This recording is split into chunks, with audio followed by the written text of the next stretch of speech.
We go. Hi, everyone. Thanks for coming in. Welcome to this next installment of the Meet iToBoS online workshop series. iToBoS, of course, stands for Intelligent Total Body Scanner for Early Detection of Melanoma. And this is a research and innovation action funded by the EU Horizon programme.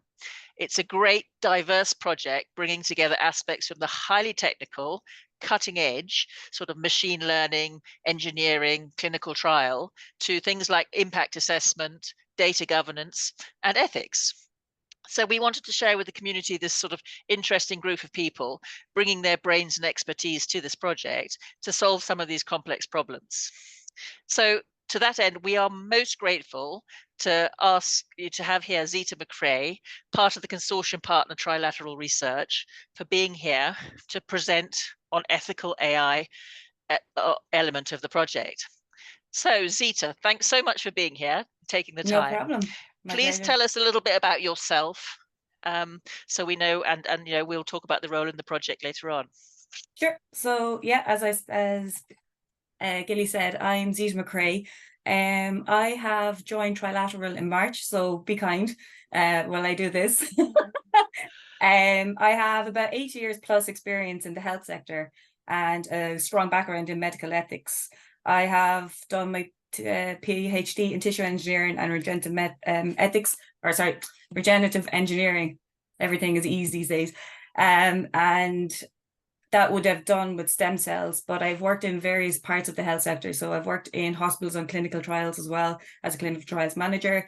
And for the last 5 to 6 years, my main work was in design and co-designing actually, and developing different technologies with patients and clinicians. So our two big projects were, one was an e-portal into the Irish epilepsy health record. It's an electronic one. It's probably one of the only Irish ones over here. There's a few going around, but they're not great. As in not the records, but the whole Irish system is not great. So when we were designing this, again, it was a co-design with the patients and their care partners and clinicians. We took on board that in certain situations, you go into your clinical encounter and it's always the same questions asked and the patient never had a voice. So in this e-portal, we made sure there was a voice so they're able to report on their patient outcomes, but also ask questions before they went into their clinical encounter, that the clinician had the question and they were able to have a dialogue, a two-way dialogue. So that was one big project. And then the second one was to use patients' health data and to help them connect to clinical trials using that. So that was me in a nutshell. That's brilliant. And I mean, I have heard quite a lot of complaints about the Irish electronic health records non-existence. So that's brilliant that you've been involved in really something that's starting it off. That's wonderful. Yes. Okay, so you're an ethics all-rounder, really, and that's exactly what we want. So I hope so. Yeah, that's great. So let's get straight on with the presentation. If you want to share the screen. Yeah. And just while you're doing that, just welcome to everyone. Enrique, it's great to see you. And thanks to the MPE for hosting this series as well. So today I will discuss the ethical considerations in the design and development of the iToBoS tools, specifically the integrated AI cognitive assistant. So next, please. Yeah, I think that's it. So again, I'm a senior research analyst with one of the project partners called Trilateral Research. We are an ethical AI company, and we're a team of maybe 100 to 150 ethicists, human rights, and public health experts. And we will be constantly continuing the way we develop our ethics by design methodologies in the development of AI technologies. Next, please. So ethical concerns. Ethical AI in iToBoS. So ethical concerns surrounding AI tools in the health sector are of high importance, and they may impact on patients' care. But we must also consider other indirect harms, such as sensitive nature of the health data, but also the consequences of its misuse. Today, I will give an overview of some of the identified risks. Today I will give an overview of some of the identified risks and our plans to mitigate these during the project. Sorry, I'm struggling on my own one now. Something's after happening. Sorry. Bear with me. I don't know what's going on there now. Sorry. Technology, guys, would have it. My computer is completely frozen. Okay, I think it's back. Can you hear me still? Yes, you're fine, and we can see the screen, and we can see the slides perfectly fine. Sorry, I don't know problem. what happened there with my one. So when we think of ethical AI, we must consider it at various stages in the product lifecycle. During the innovation and R&D, which is where we are at present with the iToBoS project, but also forward-thinking approach towards the clinical integration and the long-term use, ensuring the sustainability of the solution. When we consider traditional medical ethics, you might be familiar with the phrase, first do no harm. Many argue that this is really the lowest ethical rule to practice by, and most doctors aim to help their patients as much as they can by conducting tests and recommended treatments for which potential benefits, and then also to understand is the potential benefits outweigh the risk of harm. It highlights a level of uncertainty. They direct us to think of, potential consequences of potential harms and caused by the proportionality to its benefits. So in hindsight, what level of risk is deemed acceptable if a negative consequences occur? Next one, please. So there have been a number of proposed frameworks on how AI can be deemed trustworthy, how it can be evaluated for certain risks, and what parameter it must demonstrate to give confidence in its safety and use. As part of the EU's digital strategy, the EU wants us to regulate artificial intelligence to ensure there are better conditions for development and use of this innovation technology. The use of AI in the EU will be regulated by the AI Act, and it classifies systems according to the risk that they pose. So, unacceptable risk or high risk, AI systems that negatively affect our fundamental rights or the safety will be considered a high risk and will be divided into two categories. So one will fall under the EU's product safety legislation, and this includes toys, aviation, cars, medical devices, and even lifts. And then you have the digital strategy, which also includes ethics guidelines for trustworthiness. And these guidelines put forward these 7 requirements that the AI system should meet to be deemed trustworthy. If we go down to we'll be dealing with a few of others in the next slides. So I'll just go down to the if you go back a slide, sorry.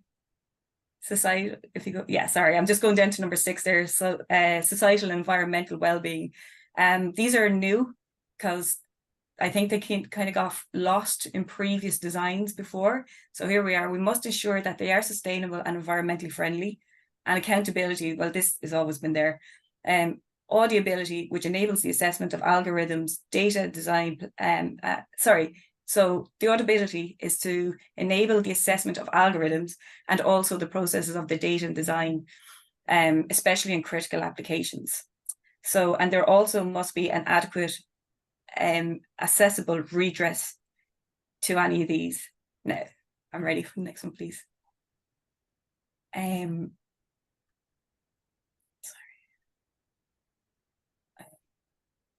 There we are, sorry. So we will address all 7 values within the project, but today I'll only focus briefly on 3 principles and our work so far in the iToBoS project. Human agency and oversight. AI models don't make predictions with 100% confidence, as their understanding of data is largely based on statistics. So this lacks the concept of absolute certainty as humans would do it in practice. So to account for this inherent uncertainty, some AI systems allow humans to directly interact with it. Privacy and data governance. This is obviously beside ensuring full respect for privacy and data protection. There should be adequate data governance mechanisms in place. And transparency. AI systems and their decisions should be explained in a way that is understandable by a clinician and a patient. They need to be aware that they are interacting with an AI system, but also must be informed of the system's capabilities, but also their limitations. Next one, please. Thank you. There is a need to examine what circumstances, if at all, the principles of informed consent should be deployed in the clinical AI space.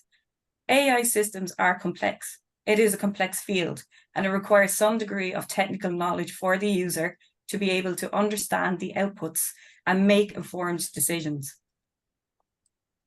And the next one, please.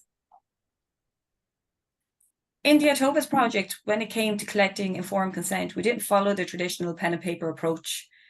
Researchers should always ensure the participant or their legal representative has actually understood the information provided.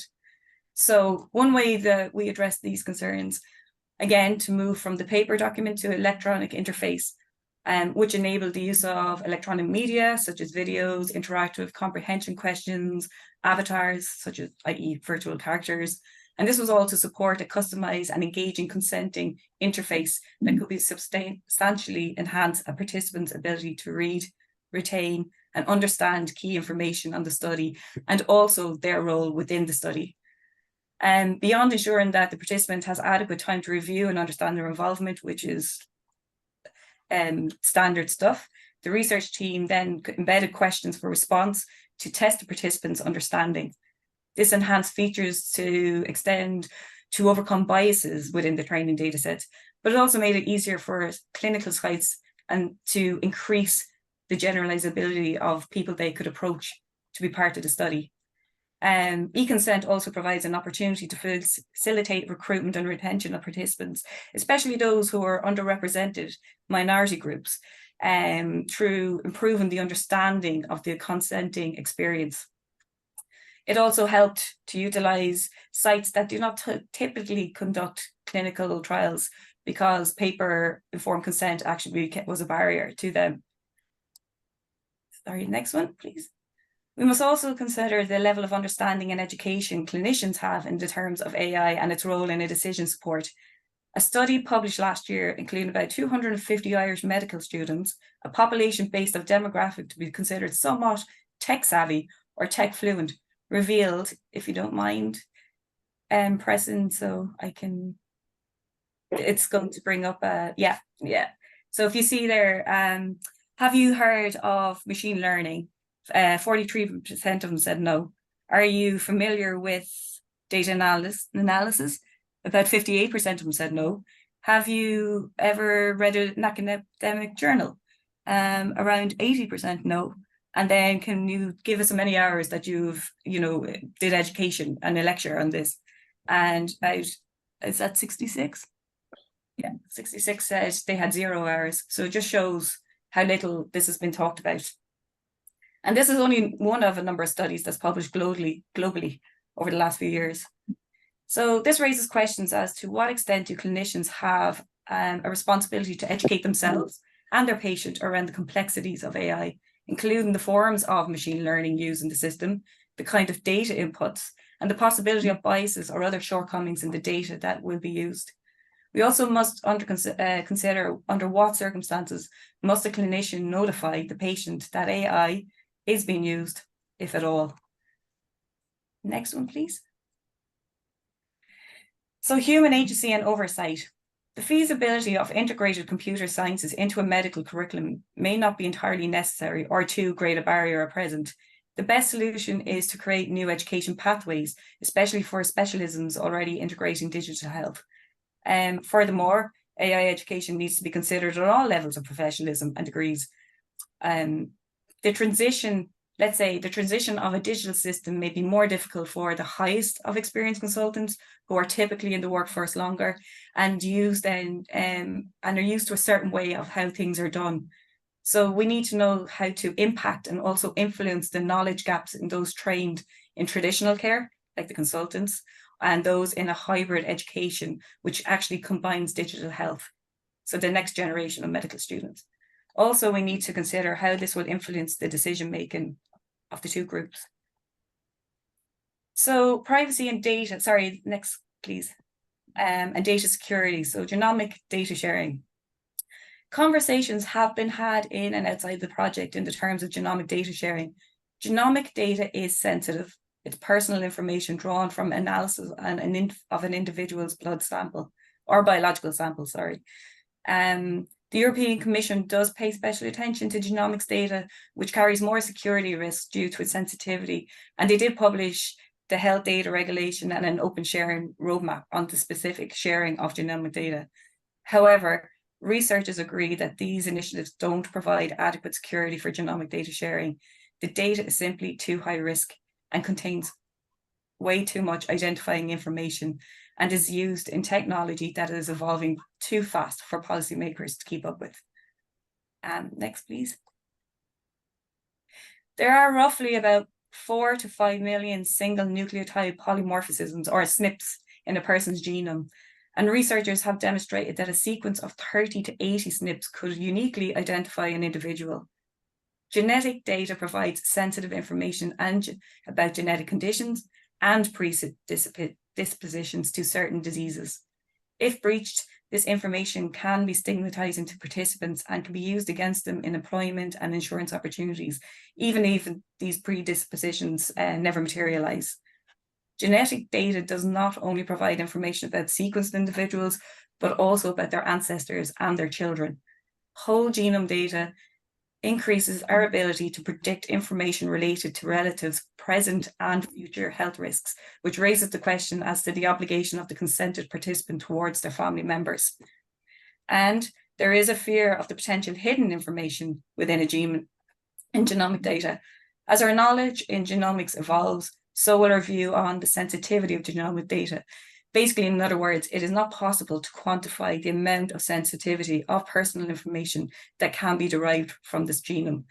For instance, genetic data may present incidental findings and identification of variants not of current significance, so not that we know of yet. So in iToBoS, the next page, please. Oh, sorry, that I just spoke on that one there. Sorry. We're on that, yeah, sorry. In iToBoS, participants have the option to opt in to undergo genetic testing. So dynamic consenting will explore for our follow-up studies, which offers consent for samples to be used for pre-specified purposes and only with a list of specific organizations or institutions. There is genetic counseling offered and to all willing participants to fully inform the patient of the risks and benefits before undergoing the assessment. And raw genetic data will not be used in the project's AI developments. Only pre-specified genomic types determined to be of importance with concerns to melanoma will be returned to participants. And the AI developers will only ever receive the participants' polygenic risk score. The next one, please. So transparency and explainability, the human-machine relationships. Finally, the project partners are prioritizing transparency and explainability in the development stages, as we need to consider how this will change the clinician-patient relationship to a machine-clinician-patient relationship. That's a mouthful in itself. We need to start this conversation. So for instance, the iToBoS image detection tool will highlight moles of concern and features to which the machine determined the moles to require further investigations. So in this sense, how can clinicians explain the output of their clinical decisions? The next, please. So in a social context, AI produces outputs, which feeds into the clinician's decision. AI has no decision-making role. In this sense, it has no responsibility for decision taken as a result of the output. It'll be the clinician.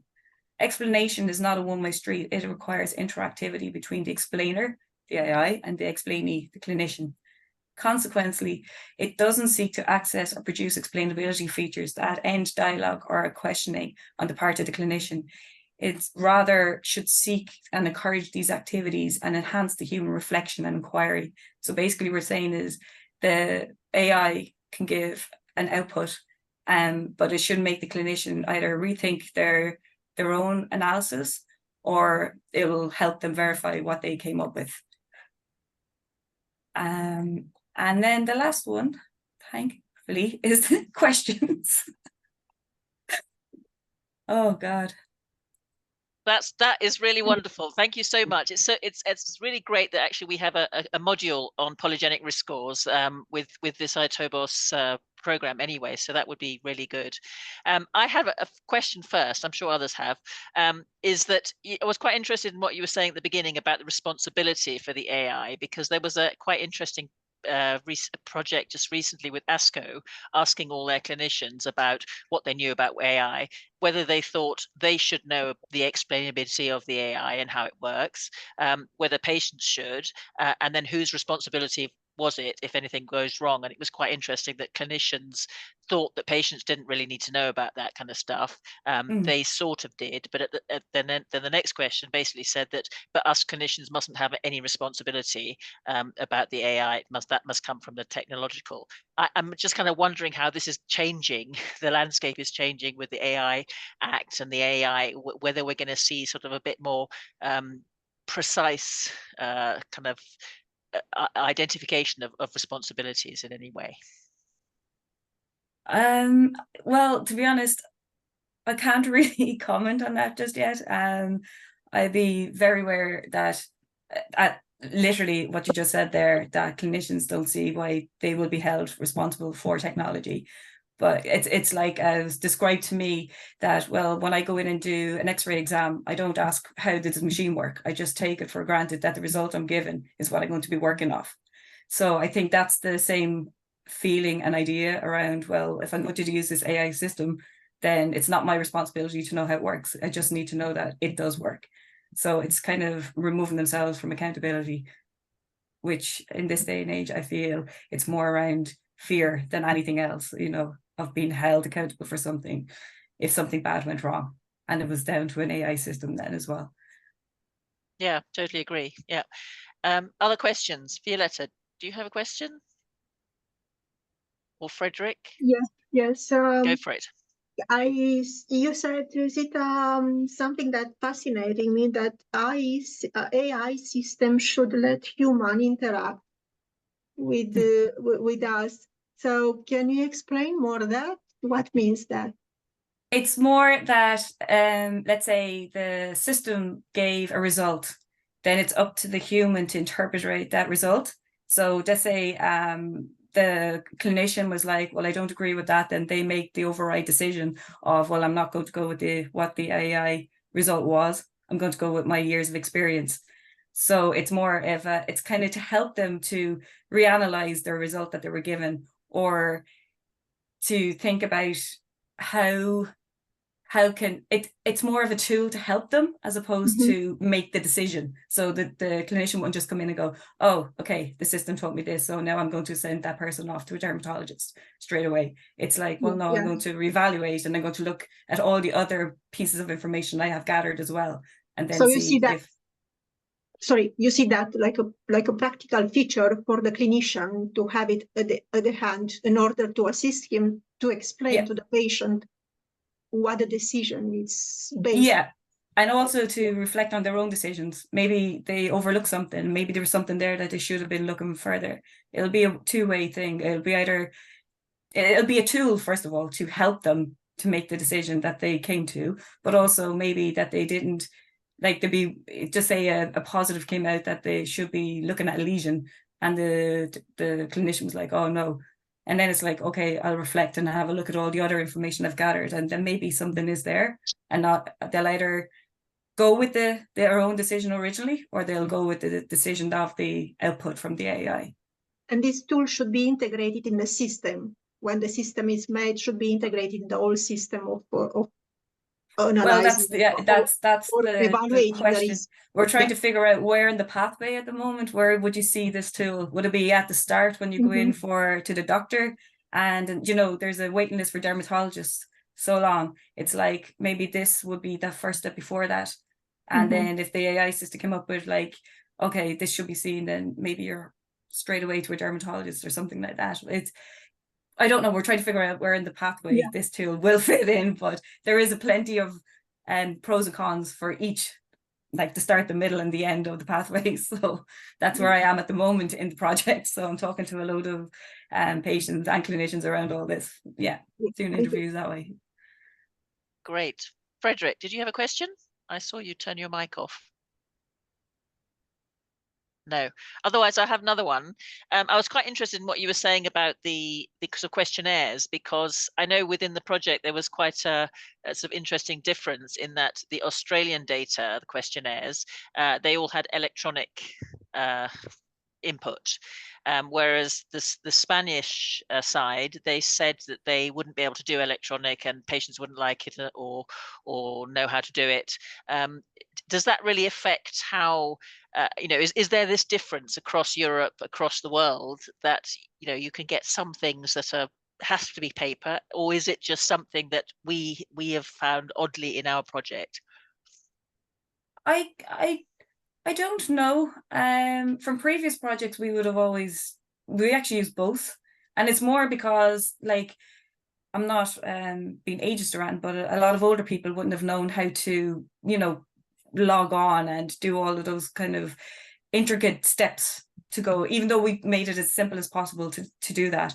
They would have preferred just the paper in front of them and to think about it that way. And then there's the other side where people just, you know, they're from poorer areas and they just don't have access to certain things. So you don't want to be discriminating against anyone. You want to get everyone as much as possible in there. So I'm not sure if it's just this project, but from other projects I've worked in, like, would have used both just to accommodate as many people as possible. So I don't know really is the answer to that. I just feel like, yeah, that maybe it's just based on, I suppose individual projects, they'll whatever works for them, or whatever country it works for them, maybe they have better access. I don't know. In Ireland, our internet is just awful as well. So, you know, we were catering for everything. So yeah. No, I agree. I think it perhaps both is the best option, really. Gives people the choice. And any other questions that we have? Anyone on here? Enrique, I see you're here. No questions. No questions. Thanks. No questions. Julie. Great. Thanks for being here, though. No. Okay. That's brilliant. I don't think anybody got any other questions. That was really a wonderful presentation, and thanks very much for that. And, you know, and certainly the training that we're doing on our module for polygenic risk scores and things like that will also help this community also get up to the knowledge of the ethics that you're going to do, and really look forward to how you're going to carry on with the ethics in the project as we've got another year to go. And thanks so much for being here, even though you've only just joined Trilateral. We really appreciate it. It's technology. It's fine. It's ironically, it's technology. Great.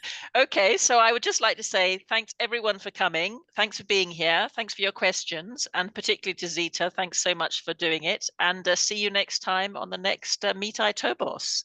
Take care, everyone. And thanks Bye. again. Bye, guys. Thank you so Bye. much. Bye.